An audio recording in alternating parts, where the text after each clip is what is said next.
At the end of fiscal year 2024, Dubai-based DP World was moving shipping containers at an unmatched physical scale. But this line chart illustrates a severe financial paradox. Top-line revenue hit a record $20.02 billion, yet the net profit line plummets by nearly 29%. If we break down that missing profit area, you'll see a $1.4 billion block. That represents a 22% spike in net finance costs. Add in currency devaluations across Africa and security disruptions blocking the Red Sea, and the bottom line collapsed.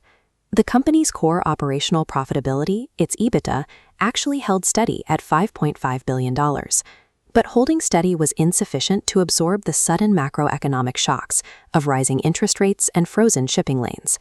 These results suggested that while moving boxes remained operationally profitable, physical volume alone could no longer insulate the company from global financial volatility. To protect its margins, the business had to look beyond the terminal. In early 2026, DP World began its transition following a leadership exit. Longtime CEO Sultan Ahmed bin Sulayem left the company, and the incoming executive team immediately shifted corporate focus away from simple terminal acquisitions. They turned instead towards integrated trade corridors and digital finance. The recovery was rapid. By fiscal year 2025, revenue climbed another 20%, bounded by 32%. This flowchart illustrates the mechanics of their new trade finance model.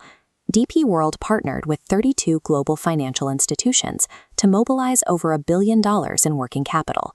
They take the live tracking data from their global ports and feed it directly to partnered banks to rapidly reduce credit risk.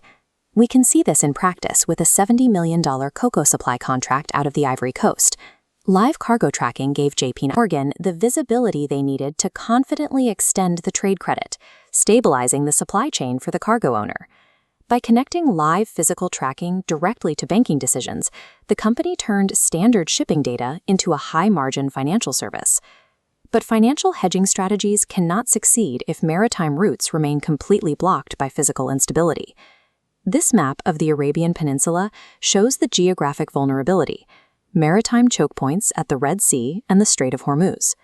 To bypass these areas, Saudi Arabia is engineering a new overland land bridge. Under this multimodal sequence, cargo vessels dock at Jeddah on the west coast. Containers transfer to freight trucks or rail and cross a 1,500-kilometer overland corridor straight to Dammam on the Arabian Gulf for regional distribution. Further south, a complementary project is well underway. The Hafeet Rail project is building a 238-kilometer cross-border railway connecting Oman's Sohar port directly into the United Arab Emirates National Rail Network. These long-horizon rail corridors create physical redundancy. Once fully operational, the Hafeet link is projected to cut cross-border transportation costs between the two nations by 50%. While massive operators build 1,000-kilometer railways, this bar chart shows the immediate crisis facing small and medium-sized logistics firms in 2026. Red Sea diversions add 10 to 15 days to transit times, while new standardized customs codes push up tariffs, draining cash reserves long before customers pay for the goods.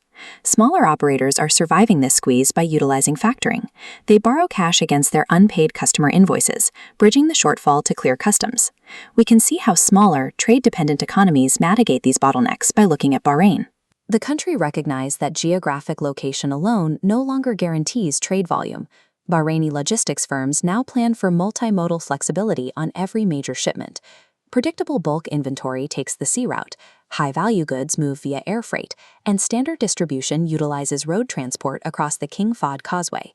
Paired with strict digital tracking enforced by local authorities, these multimodal capabilities are now the baseline requirements for operating within the region's logistics zones. The data out of 2024 and 2025 points to a clear conclusion. Survival in Gulf logistics is now driven by margin protection and financial adaptability. A competitive divide is widening. On one side are the operators who can absorb high financing costs and launch global credit networks. On the other are smaller firms waiting for regional rail networks to mature, while tariff complexities drain their cash. The most profitable logistics companies of the coming decade will be those who treat financial resilience and digital tracking as their most vital infrastructure.